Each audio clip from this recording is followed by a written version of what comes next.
كعك السمسم. احنا العراقيين نحب هذا النوع من الكعك، وخصوصا العصرونيات ويا الشاي.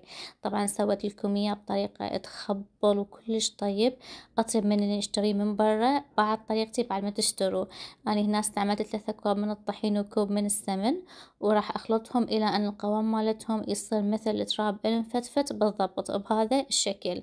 عندي هنا نص كوب من المي وكوب من الشكر اللي أنا طحنته اللي هو الباودر. عندي هنا خاشوقتين من الحليب الباودر وخلطتهم سوية، بعدين ضفت هيل وبيكنج باودر، وراح أضيفهم على الخليط الأول، وراح أعجنهم إلى أن العجينة مالتي القوام مالتها يصير بهذا الشكل. أتركها ترتاح لمدة 10 دقائق.